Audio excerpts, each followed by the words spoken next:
Hi friends, welcome to our YouTube channel. நம்ம இன்னைக்கு என்ன பார்க்க போறோம் அப்படினா 7th first termல scienceல unit 1 measurement தான். சோ இதுல வந்து first என்ன கொடுத்திருக்காங்க அப்படினா volume, density and mass அதோட ஒரு ரிலேஷன் கொடுத்திருக்காங்க.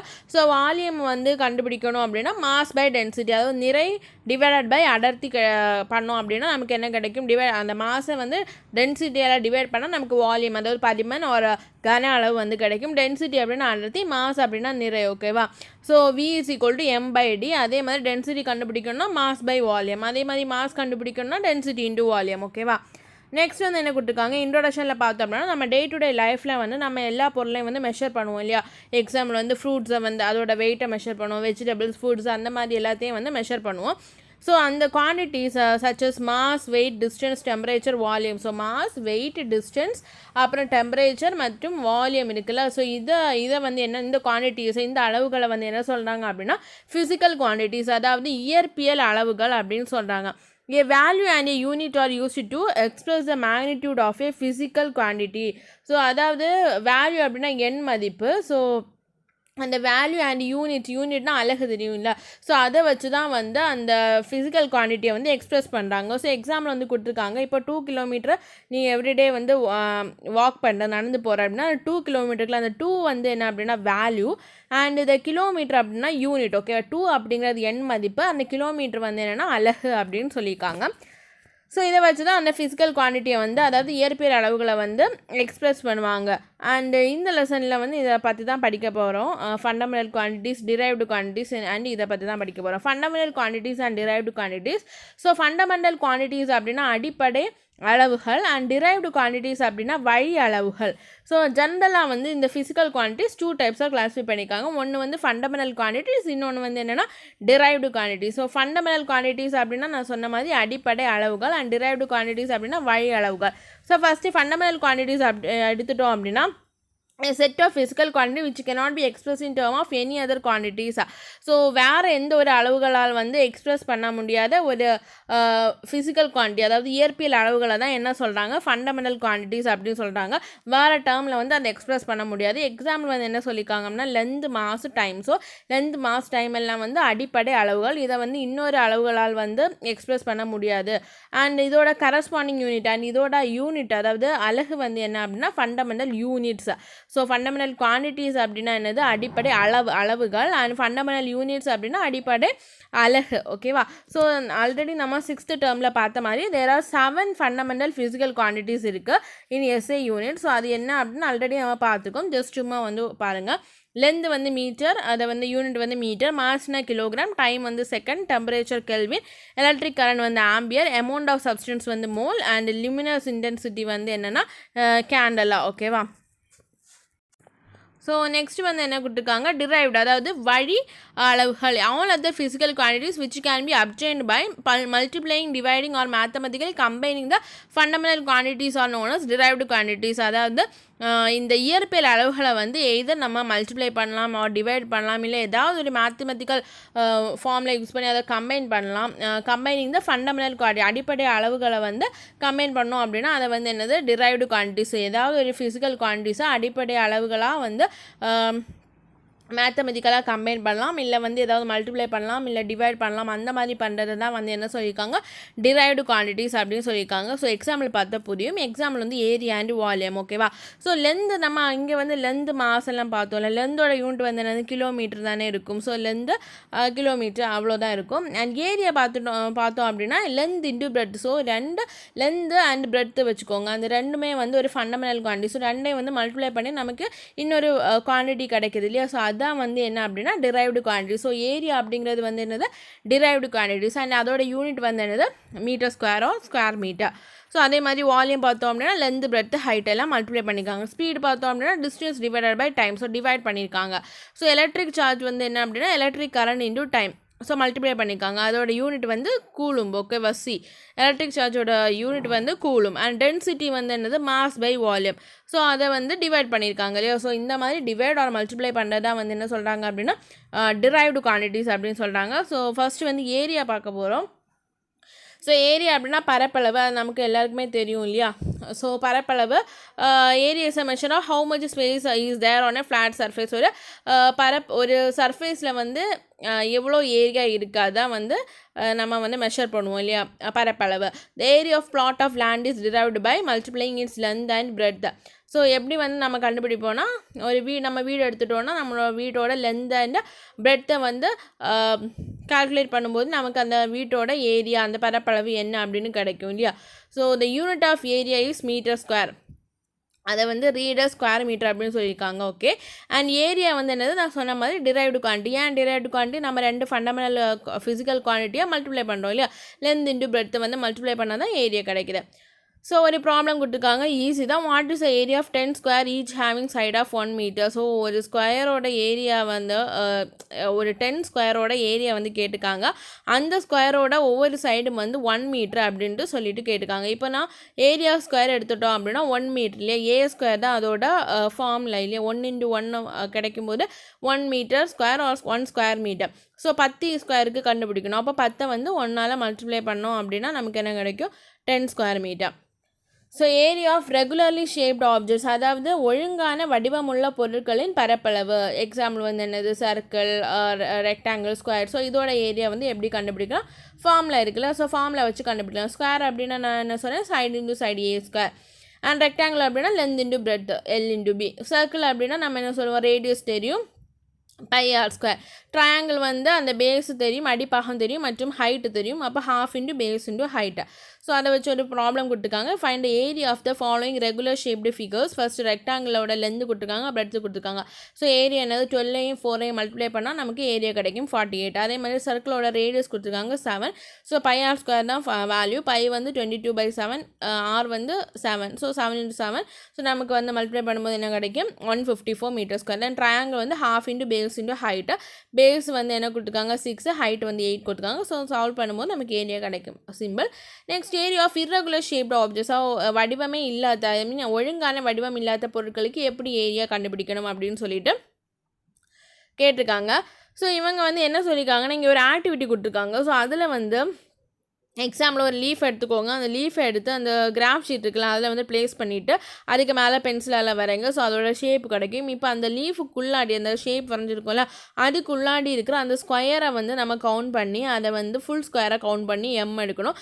அதுக்கப்புறம் அந்த then count the number of square that are more than half. So ஹாஃபுக்கு மேலே, அதாவது 3/4ன்னு வச்சுக்கோங்க. அதை அந்த அவ்வளோ அந்த ஸ்கொயர்ஸ் எவ்வளோ இருக்கோ அதை பார்த்து கவுண்ட் பண்ணி என்னென்னு எடுத்துக்கணும். அதுக்கப்புறம் count the number of square which are half of a whole square. So which of அதாவது ஹாஃப், ஓகேவா, பாதி இருக்கிறத வந்து எடுத்துக்கணும். அதை பீன்னு எடுத்துக்கோங்க.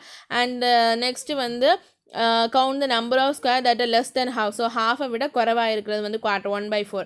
ஸோ அந்த மாதிரி எடுத்துக்கோங்க. இப்போ வந்து எல்லாமே கண்டுபிடிச்சிட்டு அந்த ஃபார்ம்லலாம் போடணுமா, m + 3/4 n + 1/2 p + 1/4 q we will get the answer square centimeter அப்படின்னு. இப்படி கஷ்டப்பட்டு நம்ம என்ன கண்டுபிடிக்கணும்னா, ஏதாவது irregular ஆப்ஜெக்ட் எடுத்து கிராஃபில் அப்படியே வரைஞ்சி கண்டுபிடிக்கணும் அப்படின்னு அவங்க வந்து சொல்லியிருக்காங்க.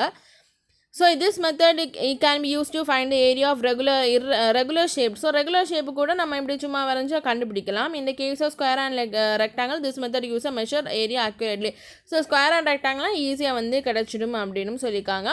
So this method can be used to calculate the area of any irregular shaped plane figure. So நம்ம எந்த irregular ஷேப்பாக இருந்தாலும், ஒழுங்கற்ற ஒரு வடிவமுள்ள பொருட்களாக இருந்தாலும் நம்ம வந்து என்ன பண்ணலாம், கண்டுபிடிச்சிடலாமா இந்த ஆக்டிவிட்டியை வச்சு. ஸோ நெக்ஸ்ட்டு வந்து என்ன, டூ யூ நோ கொடுத்துருக்காங்க. 1 square meter is the area enclosed inside a square of side 1 meter. Even though area is given in square meter, the surface need not to be square in shape. So ஒரு square metre அப்படிங்கிறது என்ன அப்படின்னா, அந்த ஸ்கொயருக்குள்ளாடி அந்த 1 metre சைடில் உள்ள அந்த ஸ்கொயருக்குள்ளாடி இருக்கிற அந்த பரப்பளவை தான் 1 ஸ்கொயர் மீட்டர் அப்படின்னு சொல்லியிருக்காங்க. ஸோ அந்த ஏரியாவோட யூனிட் வந்து metre square or square metre. Means metre ஸ்கொயர்னால் கன்ஃபியூஸ் ஆகாது, ஸ்கொயர் மீட்டர்னாலும் ஓகே கன்ஃபியூஸ் ஆகுது. இவங்க என்ன சொல்கிறாங்கன்னா, ஏரியாவோட யூனிட் வந்து ஸ்கொயர் மீட்டராக இருக்கனால அந்த சர்ஃபேஸ் நீ என்ன எதுக்காக நீ வந்து ஏரியா கண்டுபிடிக்கிறோம், அந்த சர்ஃபேஸ் வந்து ஸ்கொயராக இருக்கணும் அப்படிங்கிற அவசியம் இல்லை அப்படின்னு சொல்லியிருக்காங்க. அது எல்லாருக்குமே தெரிஞ்ச விஷயம். அப்புறமா வால்யூம். ஸோ வால்யூம் அப்படின்னா என்னது, கன அளவு ஒரு பரிமன் அப்படின்னு சொல்லலாம். The amount of space occupied by 3-dimensional object. So முப்பரிணாம அந்த அப்படின்னு சொல்லுவாங்கள்ல, ஸோ அந்த ஸ்பேஸ் தான் நம்ம என்ன சொல்கிறோம் அப்படின்னா வால்யூம் அப்படின்னு சொல்கிறோம்.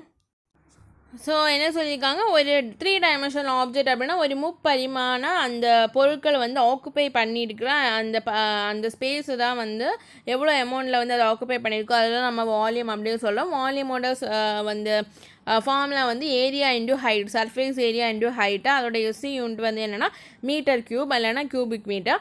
ஸோ வால்யூம் ஆஃப் இதுலேயும் வந்து கண்டுபிடிக்கிறாங்க. ரெகுலர் ஷேப்டு ஆப்ஜெக்ட்ஸுக்கு வந்து எப்படி கண்டுபிடிக்கலாம்னா அதுக்கு வந்து ஃபார்முலாஸ் இருக்குது, பார்த்துக்கோங்க. க்யூப் எடுத்துக்கிட்டோம் அப்படின்னா க்யூப்பில் வந்து எல்லா சைடுமே ஈக்குவலாக இருக்கும், சரியா? அப்போது அது சைடு வந்து ஏ அண்ட் வால்யூம் வந்து ஏ க்யூப். க்யூபாய்டு அப்படின்னா இட் இஸ் ரெக்டாங்குலர் இருக்குல்ல, அதோட 3D ஃபார்ம் அப்படின்னு எடுத்துக்கலாம். So LBH, length into breadth into height. Sphere எடுத்துக்கிட்டோம் அப்படின்னா 4/3 πr க்யூப். சிலிண்டர் வந்து πr²h, ஓகேவா? அண்ட் நெக்ஸ்ட் வந்து ஒரு ப்ராப்ளம் கொடுத்துருக்காங்க, பார்த்துக்கோங்க. Find the volume of the following. Cube side 3 cm, 3 cube கிடச்சுன்னா நமக்கு வால்யூம் கிடைக்கும். And cylinder whose radius is 3 metre and height வந்து 7 மீட்டர். ஸோ நம்ம என்னது πr²h போட்டோன்னா ஆன்சர் கிடைக்கும். Volume of liquids. ஸோ லிக்யூடோட வால்யூம் வந்து எப்படி கண்டுபிடிக்கணும்னா, லிக்யூட் வந்து நம்ம லிக்யூடை வந்து எந்த ஒரு கண்டெய்னர்லையோ இல்லை எந்த ஒரு பாத்திரத்தில் எடுக்கிறோமோ அதோட ஷேப்பு தான் வந்து அதை எடுத்துக்கும் இல்லையா? ஸோ அதுதான் வந்து நம்ம கண்டுபிடிப்போம். Liquid also occupy some space and hence they also have value. So லிக்யூடுக்கு வந்து வால்யூம் இருக்குது, அது எந்த கண்டெய்னர் நம்ம எடுக்கிறோமோ அந்த கண்டெய்னரில் எந்த அளவு இருக்கோ அதுதான் வந்து அதோட வால்யூம். ஸோ பட் அந்த லிக்யூடுக்கு வந்து ஷேப் கிடையாது. ஏன் அப்படின்னா நம்ம லிக்யூடை வந்து எந்த பாத்திரத்தில் போர் பண்ணாலுமே அதோட ஷேப்பை தான் அது எடுத்துக்கும். So the volume of a liquid cannot be determined as in the case of solids. When a liquid is poured into a container, it takes a shape. நான் சொன்ன மாதிரி அதோட ஷேப் தான் எடுத்துக்கும். And volume of the container, அந்த கண்டெய்னரோட volume and அதோட shape தான் எடுத்துக்கும். Volume of any liquid is equal to the space that it fills and it can be measured using a measuring cylinder or measuring beaker. So ஒரு measuring beaker எடுத்துட்டோமா, அதில் வந்து நம்ம வந்து லிக்விடை போர் பண்ணோன்னா அந்த மெஷரிங் ஜாரில் வந்து கொடுத்துருப்பாங்க, இந்த அளவு கொடுத்துருப்பாங்களா. ஸோ நமக்கு இந்த இதோட வால்யூம் வந்து இவ்வளோ அப்படின்னு நம்ம வந்து கண்டுபிடிச்சிடலாம். The maximum volume of liquid that a container can hold is known as the capacity of the container. So அந்த கண்டெய்னரில் எவ்வளோ அளவுக்கு அந்த லிக்விடை ஹோல்ட் பண்ண முடியுமோ அதை தான் வந்து என்ன சொல்கிறாங்க அப்படின்னா அதோட கெப்பாசிட்டி, அதோட கன அளவு, அந்த கண்டெய்னரோட கெப்பாசிட்டி அப்படின்னு சொல்லியிருக்காங்க. என் மெஷரிங் கண்டெய்னரில் வந்து கொடுத்துருக்காங்க பாருங்கள். இந்த கண்டெய்னரில் நீங்கள் தண்ணியை ஊற்றியோ லிக்விட் ஏதாவது ஒரு லிக்விடை போர் பண்ணாலுமே அந்த லிக்விட் அந்த அளவு இப்போ 700 வரை போர் பண்ணிங்கன்னா அதோட 700 ml, ஓகேவா? ஸோ மில்லிலீட்டர், அதோட வால்யூம் வந்து 700 milliliter. The volume of a liquid is equal to the volume of space. Again அதை தான் சொல்லியிருக்காங்க, அந்த லிக்விடோட வால்யூம் வந்து அந்த கண்டெய்னரோட ஸ்பேஸை ஃபில் பண்ணுற அந்த வால்யூமும் ஈக்குவலாக இருக்கும். This can be directly observed by அந்த மார்க்கிங் வச்சு நம்ம வந்து கண்டுபிடிச்சிடலாம். அண்ட் அதை தான் திரும்ப சொல்லியிருக்காங்க. அண்ட் என்ன சொல்லியிருக்காங்கன்னா அதில் வந்து ml அப்படின்னு கொடுத்துருப்பாங்க. ஸோ ml அப்படின்னா millilitre. So to understand this unit of volume let us first understand how much a litre means. So litre தான் வந்து காமனாக அந்த வால்யூமை வந்து மெஷர் பண்ணுற அந்த லிக்விடோட வால்யூமை மெஷர் பண்ணுறதுக்கு யூஸ் பண்ணுவோம். அண்டு அதோட யூனிட் வந்து வால்யூமோட யூனிட் வந்து என்னென்னா கியூபிக் சென்டிமீட்டர். ஸோ அதாவது இப்போ டைமென்ஷன் வந்து சென்டிமீட்டர், ஹைட் வந்து சென்டிமீட்டர் இருந்துச்சுன்னா நம்மளோட அந்த வால்யூம் வந்து என்னென்னா கியூபிக் சென்டிமீட்டர். ஸோ சிசி அப்படின்னு சொல்லுவோம். And volume of 100 cc is termed as 1 liter. So 1 litre அப்படின்னா 100 இல்லை 1000. ஸோ 1 லிட்டர் அப்படின்னா 1000 cc ஒரு centimetre cube or cubic centimetre. அதே மாதிரி 1 லிட்டர் ஈக்குவல் டு வந்து 1000 milliliter, இல்லைனா 1000 milliliter மீன்ஸ் 1 லிட்டர், ஓகேவா? ஸோ அதை பார்த்துக்கோங்க. வால்யூம் ஆஃப் இர்ரெகுலரி ஷேப்டு ஆப்ஜெக்ட்ஸ், நம்ம ஆல்ரெடி வந்து அந்த ஏரியாவுக்கு இர்ரெகுலர் ஆப்ஜெக்ட்ஸுக்கு அந்த மாதிரி படம் வரைஞ்சி கண்டுபிடிச்சோம்ல. ஸோ அதே மாதிரி இதுக்கு வந்து கண்டுபிடிக்கிறது கஷ்டம். நம்ம வந்து எப்படி கண்டுபிடிக்கலாம்னா மெஷரிங் சிலிண்டரும் வாட்டரும் வச்சு கண்டுபிடிக்கலாமா. ஸோ அது வந்து சொல்லியிருக்காங்க இந்த ஆக்டிவிட்டியில். இப்போ 2 ஜார் எடுத்துக்கோங்க. ஸோ அந்த ஜாரில் வந்து தண்ணியை வந்து ஃபில் பண்ணி வச்சுக்கோங்க. ஃபஸ்ட்டு வந்து ஃபில் பண்ணி வச்சுட்டு அதோட அந்த வால்யூம் என்ன அப்படின்னு சொல்லிட்டு நோட் பண்ணிக்கோங்க. ஸோ ஃபஸ்ட்டில் வந்து இப்போ 30 இருக்குது அப்படின்னா ஓகே 30 எடுத்துக்கணும். அப்புறம் நமக்கு இப்போ எந்த ஆப்ஜெக்ட்டுக்கு வந்து வால்யூம் கண்டுபிடிக்கணும், இங்கே வந்து ஸ்டோன் எடுத்துருக்காங்க. ஸோ ஸ்டோன் வந்து இர்ரெகுலர் ஷேப்பில் தானே இருக்கும். ஸோ அதோட வால்யூம் எப்படி கண்டுபிடிக்கணும், அந்த தண்ணியில் வந்து அதை வந்து கெட்டி போடணும். அப்போது என்ன ஆகும் அப்படின்னா அந்த தண்ணி வந்து இன்க்ரீஸ் ஆகும் இல்லை, தண்ணியோட அந்த இது வந்து இன்க்ரீஸ் ஆகி இதில் வந்து 40 போயிருக்கு. ஸோ இப்போ அந்த ஸ்டோனோட வால்யூம் எப்படி கண்டுபிடிக்கணும்னா நம்ம வால்யூம் 2 மைனஸ் வால்யூம் 1, 40 மைனஸ் 30 அப்போ 10, ஓகேவா? ஸோ ஸ்டோனோட வால்யூம் வந்து 10 இந்த மாதிரி கண்டுபிடிக்கலாம் அப்படின்னு சொல்லியிருக்காங்க. ஸோ மெஷர்மெண்ட் ஆல்ரெடி நம்ம பார்த்து தான் திரும்ப அந்த ஃப்ளோ சார்ட் மாதிரி கொடுத்துருக்காங்க. அதில் ஃபிசிக்கல் குவான்டிட்டிஸில் இருக்குது fundamental quantities, derived quantities. So fundamental quantities அதோட கரஸ்பாண்டிங் யூனிட் வந்து ஃபண்டமெண்டல் யூனிட். டிரைவ்டு குவான்டிட்டிஸ் அப்படின்னா அது டிரைவ்டு யூனிட்ஸ். எகெயின் இந்த டிரைவ்டு குவான்டிட்டிஸ் ஏரியா பார்த்தோம்னா அதில் ரெகுலர் ஆப்ஜெக்ட் பார்த்தோம், இர்ரெகுலர் ஆப்ஜெக்ட்னா கிராஃபிக்கல் மெத்தட். வால்யூம் நம்ம பார்த்தோம், வால்யூம் ஆஃப் ரெகுலர் ஆப்ஜெக்ட், லிக்விடுக்கு பார்த்தோம், இர்ரெகுலர் ஆப்ஜெக்ட் பார்த்தோம். ஸோ அந்த நம்ம இப்போது தண்ணியில் போட்டு அதை இன்க்ரீஸ் பண்ணி பார்த்தோம்ல. ஸோ அதை வந்து என்ன சொல்லியிருக்காங்க, ஆர்கிமெடிஸ் பிரின்சிபல் அப்படின்னு சொல்லியிருக்காங்க. ஓகேவா? ஸோ இங்கே முன்னாடி வால்யூம் ஆஃப் லிக்விடுக்கு வந்து measuring cylinder and litre and it's multiple அதெல்லாமே நம்ம பார்த்துட்டோம். அண்ட் டென்சிட்டி அப்படின்னா அது இனிமேல் தான் பார்க்க போகிறோம். ஸோ டென்சிட்டியை வந்து பார்க்க போகிறோம். அண்ட் ஆல்சோ வந்து இங்கே ஃபண்டமெண்டல் குவான்டிட்டிஸில் வந்து measuring of very long distance கொடுத்துருக்காங்க, அதில் வந்து 2 கொடுத்துருக்காங்க. ஸோ இதெல்லாமே பார்க்க போகிறோம். இப்போது டூ யூ நோவில் வந்து என்ன கொடுத்துருக்காங்க அப்படின்னா, நம்ம வால்யூமை மெஷர் பண்ணுறதுக்கு வேறு வந்து யூனிட்ஸும் வேறு வந்து அலகுகளும் யூஸ் பண்ணுவோம். அது வந்து கேலன், அவுன்ஸு, குவாட். 1 கேலன் அப்படிங்கிறது 3785 மில்லி லிட்டர், 1 அவுன்ஸ் அப்படிங்கிறது 30 மில்லி லிட்டர், 1 குவாட் அப்படிங்கிறது 1 லிட்டர். ஸோ 1 லிட்டரும் 1 குவாட்டும் வந்து ஈக்குவல். அப்புறமா டென்சிட்டி. ஸோ டென்சிட்டிக்கு வந்து இங்கே ஒரு படம் கொடுத்துருக்காங்க. ஒரு பீக்கரில் நீங்கள் ஒரு கொஞ்சம் தண்ணி எடுத்துக்கோங்க அண்டு ஒரு அயன் பாலை வந்து ட்ரா பண்ணிக்கோங்க, மேலே ஒரு கார்க்கை வந்து போட்டுக்கோங்க அப்படின்னு சொல்லியிருக்காங்க. இப்போ அயன் பால்ஸை வந்து என்ன ஆகுது அப்படின்னா சிங்க் ஆகுது இல்லையா? ஸோ கீழே வந்துச்சு. அந்த கார்க்கு வந்து என்ன அப்படின்னா ஃப்ளோட் ஆகுது, மிதக்குது இல்லையா? ஸோ அயன் பால் சிங்ஸ் ஒயில் கார்க் வந்து ஃப்ளோட்ஸ் இன் வாட்டர். ஸோ இதில் வந்து if your answer is heavy object, ஏன் அப்படி நீங்கள் என்ன நினைக்கலாம் அப்படின்னா ஹெவி, அந்த அயன் பால் வந்து ரொம்ப ஹெவியாக இருக்குது, அதனால தான் வந்து வாட்டரில் வந்து மூழ்கிடுச்சு. ஆனால் அந்த கார்க் வந்து ரொம்ப லைட்டாக இருக்கனால அந்த வாட்டரில் ஃப்ளோட் ஆகிருக்கு அப்படின்னு நீங்கள் நினச்சிங்கன்னா இன்னொரு எக்ஸாம்பிள் வந்து கொடுத்துருக்காங்க. அதில் வந்து கிளாஸில் காயின் அண்டு ஒரு உட்டை வந்து எடுத்துக்காங்க, மரக்கட்டை கொஞ்சம் வந்து எடுத்துக்காங்க.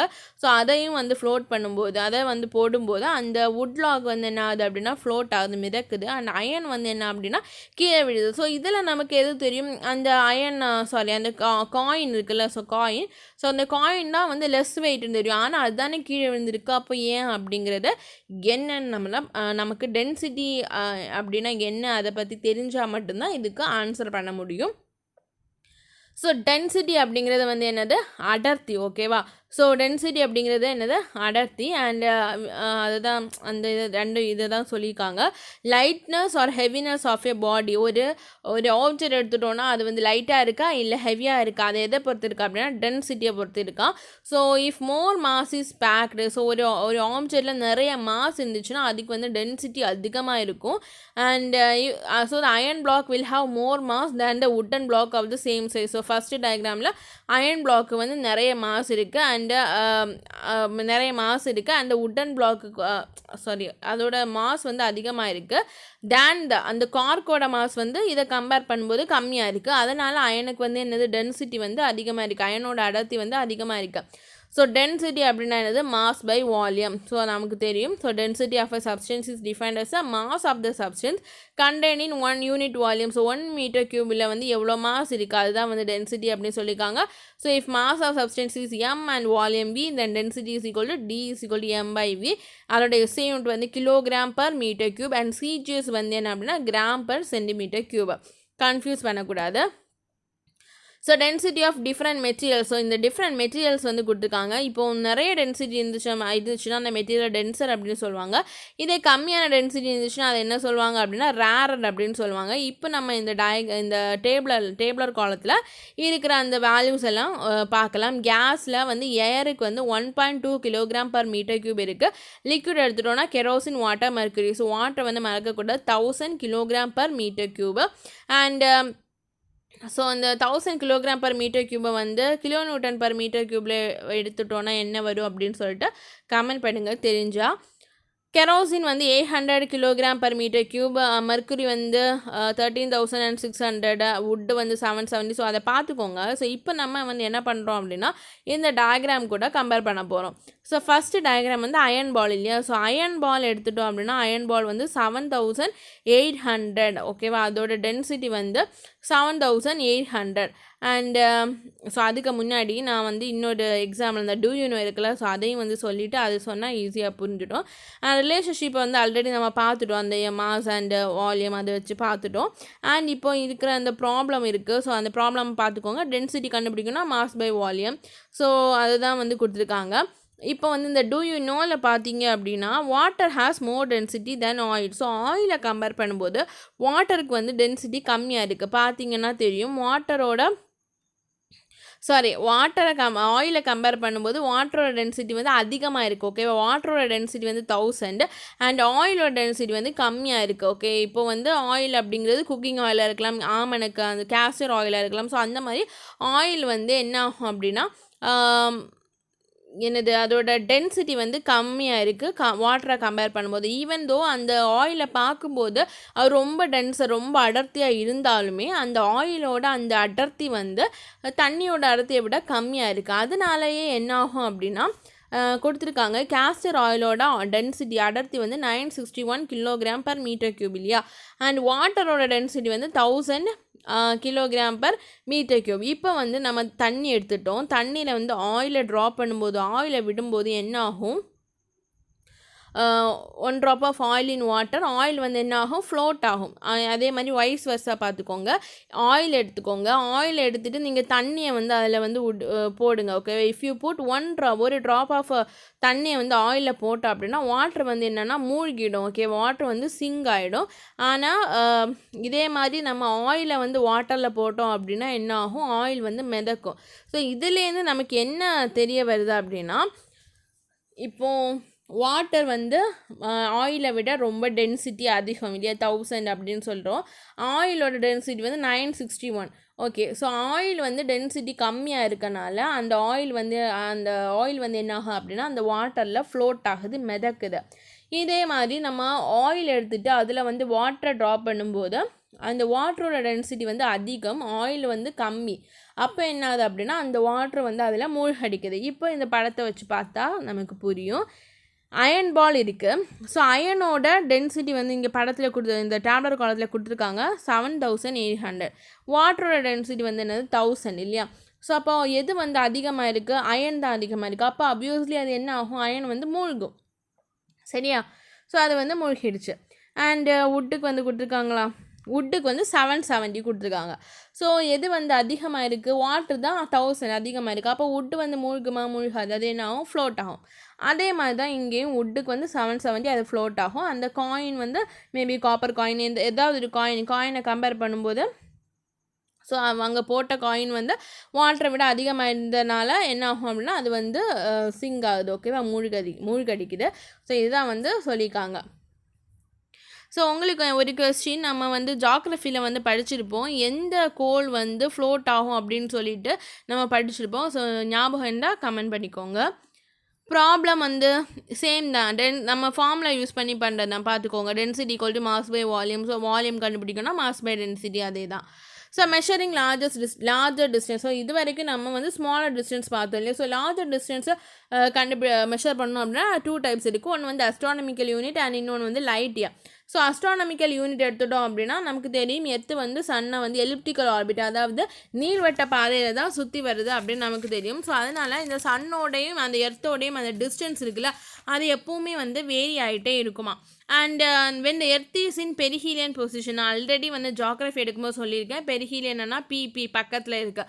ஸோ எர்த்து வந்து சன் பக்கத்தில் இருக்கும்போது அந்த டிஸ்டன்ஸ் வந்து ஷார்ட்டாக இருக்குமா. அந்த டிஸ்டன்ஸ் வந்து என்ன அப்படின்னா 147.1 மில்லியன் கிலோமீட்டர். அண்ட் அதுக்கப்புறம் when the earth sits in its aphelion position, aphelion அப்படின்னா அந்த எர்த்து வந்து சன்னில் விட்டு அந்த ரொம்ப கொஞ்சம் டிஸ்டன்ஸ் வந்து அதிகமாக இருக்கும். ஓகேவா, லார்ஜஸ்ட் டிஸ்டன்ஸாக இருக்கும் எர்த்துக்கும் சன்னுக்கும் இடையில. அதுதான் வந்து 152.1 மில்லியன் கிலோமீட்டர். ஸோ இதோட ஆவரேஜ் டிஸ்டன்ஸ் என்ன அப்படின்னா 149.6 மில்லியன் கிலோமீட்டர்.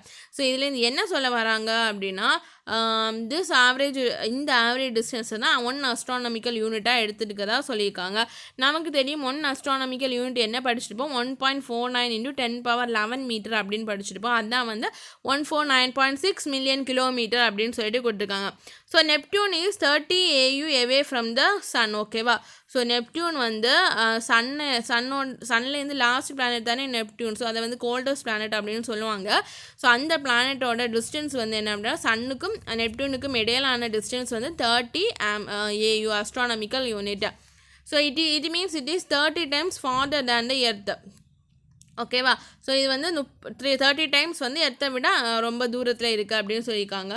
அண்ட் சன்னை விட எர்த்தை விட, ஸோ இங்கே வந்து எர்த்து தான் கொடுத்துருக்காங்க. Okay, 1 astronomical unit is defined as average distance between the earth and Sun.